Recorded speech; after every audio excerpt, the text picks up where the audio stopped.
Hello दोस्तों, मेरी नई कहानी में पुनः आप लोगों का स्वागत है। आज हम आपके लिए लेकर आए हैं बहुत ही अच्छी पारिवारिक कहानी। आइए कहानी शुरू करते हैं। भाभी, मम्मी ने गंदा कर दिया है, आकर साफ कर दो। छोटी ननंद की आवाज़ आई तो वह हड़बड़ाई सी आटा गूंथना रोककर हाथ धोकर सास के कमरे में भागी। देखा तो तीनों नंदें आराम से पास पड़े सोफे पर फैली हुई थी।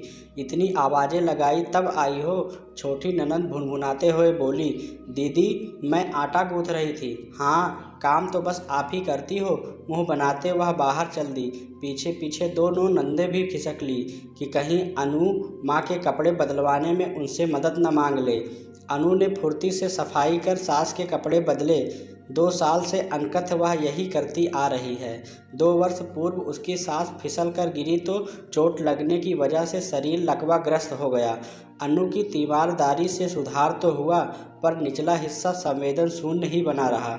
लिहाजा उनके दैनिक कर्म अनु ही करती और सफाई करती। खान पान में थोड़ी भी बदपरहेजी से सास को लूज मोशन होने लगता या फिर बार बार पेशाब आता, तब अनु की जान पर ही बन आती। सास की तीमारदारी में लगे लगे वह खुद को भूल चुकी थी। सास की सफाई के बाद उनके कपड़े धोकर डाले, फिर दोबारा नहाकर किचन में पहुंची तो देखा बड़ी ननंद बड़बड़ा रही है।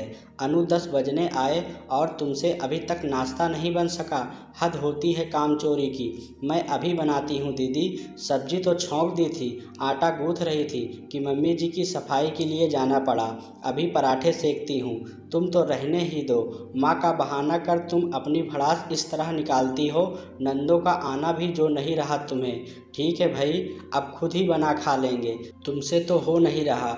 अपमान से जल उठी अनु, आंखें छलछला आई, चुपचाप पराठे सेकने में जुट गई। 10 दिनों से दोनों बड़ी नंदें बच्चों समेत मम्मी को देखने आई हैं। सास ससुर पति और एक छोटी ननंद के अलावा अब दोनों नंदें और उन दोनों के 2-2 बच्चे भी थे, जिनका ख्याल अकेले अनु को ही रखना था। छोटी ननंद अभी पढ़ रही है, लिहाजा काम में कोई हाथ नहीं बटाती।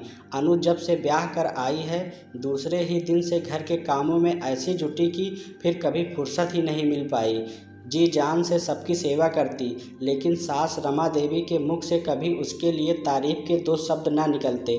वे हमेशा यही कहती, कुछ भी कर लो, बहू कभी बेटी नहीं बन सकती। बहू और बेटी के बीच का फ़र्क का अक्सर उसे एहसास होता। जब भी किसी भी चीज़ का बंटवारा होता तो हर चीज़ बेटियों को मिलती और सबसे कमतर अनु को। सास ने बीमारी के चलते कुछ सोचकर एक दिन जेवरों का बंटवारा करने का निर्देश बड़ी ननंद को दिया। उनके आदेश और इच्छा अनुसार सभी गहने तीनों बेटियों में बराबर बराबर बांटे गए और अनु के हिस्से आई एक पतली सी चैन, वो भी सास पहने हुए थी। वो उसे अभी नहीं मिलनी थी। अनु कट कर रह गई। यूँ उसे जेवरों या पैसों के लालच नहीं था, लेकिन बंटवारे में बेटियों के हिस्से सब कुछ और बहू के हिस्से सिर्फ कर्तव्य, यह देखकर वह आहत हो जाती। पर फिर भी वह चुपचाप अपनी जिम्मेदारियां निभाई चली जा रही थी। एक तो माँ पिता के दिए संस्कार उसे कुछ बोलने से रोक देते, साथ ही पति आशुतोष का स्नेह भरा व्यवहार भी उसे कर्तव्य से विमुख होने न देता। आशुतोष सब समझते थे, पर माँ के आगे बोलने की बदतमीजी वह नहीं कर सकते थे, ना ही इसकी इजाज़त उन्हें अनु को दी थी। बस इसलिए वह चुप होकर सब सह लेती, इस सोच के साथ कि चलो पति तो समझता है ना, कभी तो दिन बदलेंगे, सास भी उसको समझेगी। जब से सास बिस्तर से लगी वह मायके भी नहीं जा पाई। सगे और इकलौते भाई की शादी हो गई। मायके वाले उससे मनुहार कर कर के थक गए। भाई बेचारा जो उसे लिवा आने आया था, उसे अनु ने अकेले ही वापस भेज दिया था।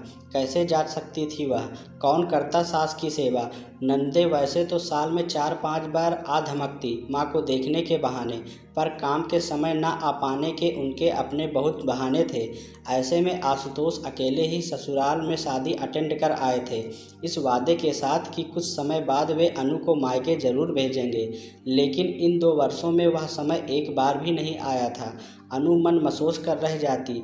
मायके वालों भाई भाभी के उसके ना आने की शिकायत करने पर वह टाल देती। इन शिकायतों से बचने के लिए अब वह मायके भी बात बहुत कम करती। ऐसे ही दिन पर दिन बीतते जा रहे थे।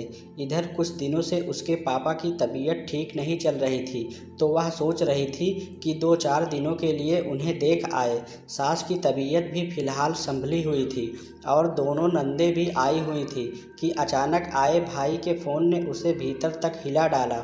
फ़ोन पर रोते हुए भाई ने सूचना दी कि पिता का सुबह ही हृदयघात से देहांत हो गया। उसके आंसू रुक नहीं रहे थे। आशुतोष को फ़ोन कर गिड़गिड़ाते हुए सो कहने लगी, प्लीज़ अब तो जाने दीजिए, कुछ दिन मम्मी जी को दीदी लोग देख लेंगी। अब भी न गई तो परिवार समाज कहीं मुंह दिखाने लायक नहीं रह जाऊंगी। आशुतोष ने उसे चुप कराते हुए आश्वासन दिया, मैं अभी तत्काल में टिकट बुक कर रहा हूँ, हम दोनों चलेंगे। मैं अगले दिन वापस आ जाऊँगा, पर तुम रुक जाना। उस घर के प्रति भी कुछ कर्तव्य हैं, मैं समझता हूँ इस बात को। तुम जाने की तैयारी करो। नंदों और सास ने उसके पिता के गुजरने की खबर सुनी तो उन सबके मुंह बन गए, लेकिन इस बार वे कुछ कह नहीं सकती थी। परिस्थिति ही ऐसी थी। उसे मायके छोड़ आशुतोष अगले ही दिन वापस आ गए थे। माँ के सभी काम जो अनु अकेले करती थी, तीनों बहनों और आशुतोष ने बांट लिए थे।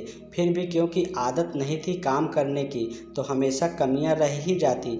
सबसे बड़ी दिक्कत थी माँ को बिस्तर पर नित्य कर्म करवाकर सफाई करना। सुबह आशुतोष की मदद से जैसे तैसे काम हो जाता, पर बाकी पूरे दिन बीमार बुढ़िया मलमूत्र रोके किसी तरह पड़ी रहती। बेटियों ने खाने पीने पर भी पाबंदी लगा दी थी। आप मीठा मत खाओ माँ, फिर दस्त लग जाते हैं आपको। कौन बार बार साफ करेगा? यह मत खाओ वो मत खाओ सुन सुनकर बुढ़िया मन मार कर ही रह जाती। बहुत कष्ट से दिन कट रहे थे। अनु के जाने के चौथे दिन ही अनु की बड़ी ननंद तो बच्चों की पढ़ाई का बहाना बनाकर निकल ली। छोटी ननंद ने मझली को अल्टीमेटम दे दिया, आप नहीं जाओगी बहाना बनाकर बड़ी दीदी की तरह। मैं कैसे संभालूंगी माँ को? भाभी मत समझना मुझे, मैं नहीं कर सकती इतना काम। सास सब सुन रही थी, समझ रही थी। एक पैर पर दौड़ते रहने वाली अकेली अनु के काम का बोझ इतने लोग मिलकर भी कुछ दिन भी नहीं उठा पा रहे थे। वह लड़की अनु तो सालों से करती आ रही। हद तो उस दिन हो गई जब आशुतोष के जाने के बाद बहुत रोकने पर भी बुढ़िया का मल कपड़ों में ही छूट गया। वह गुहार लगाती रही बेटियों से साफ करने की। मझली ननद ने अपनी तबीयत खराब होने का बहाना कर काम छोटी पर खिसका दिया। छोटी तुनक पड़ी, माँ मुझे उल्टी आती है, मैं नहीं कर सकती, भैया के आने तक वेट करो। आखिर आशुतोष ने आकर माँ की साफ सफाई करी। सास अब अनु को बेसब्री से याद किए जा रही थी। जो काम उनकी अपनी जाई बेटियां न कर पाई, वह काम वह पराई जाई 2 सालों से भरपूर लगन के साथ करती आ रही थी। अनु का रोज की तरह फ़ोन आया तो आशुतोष ने उस दिन घटी सारी घटना उसे बता दी। आप मेरा टिकट बुक कर दो, मैं कल ही आ रही हूँ वापस। पर अनु तुम्हारे पापा को गए अभी 10 दिन भी नहीं हुए, अभी आओगी तो सब क्या कहेंगे? वैसे भी उनके जीते जी तो मैं भेज ना सका तुम्हें। अब कम से कम 13वीं तक तो रुको। आंसू पापा तो चले गए, अब मैं यहाँ रुकूँ ना रुकूँ, इससे उन्हें क्या मिलने वाला है अब? लेकिन मम्मी जी तो अभी सामने हैं, उन्हें इस हाल में कैसे छोड़ दूँ? और मेरे घर वाले मेरी परिस्थिति समझते हैं, वे कोई शिकायत या उलाहना नहीं देंगे। बाकी दुनिया तो कुछ न कुछ कहती ही रहेगी। मैं कल वापस आ रही हूँ, उसने दृढ़ स्वर में अपना निर्णय सुनाया। उसके ससुराल वाले पहुँचते ही सास के चेहरे पर राहत और खुशी के भाव आ गए।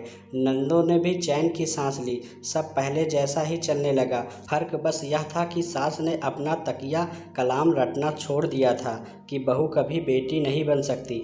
लेकिन कहानी अभी बाकी है दोस्तों।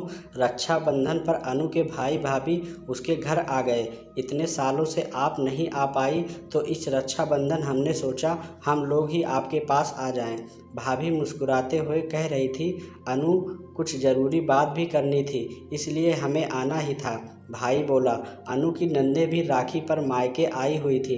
राखी बंधवाने के बाद सबके सामने ही भाई ने गिफ्ट की जगह एक लिफाफा अनु के हाथ में रख दिया। यह क्या है भैया? अनु ने लिफाफा खोलते हुए पूछा।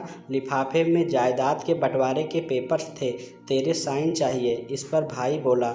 अनु हैरानी से कागज़ देख रही थी। आधा हिस्सा मुझे? नहीं भैया, मैं कैसे?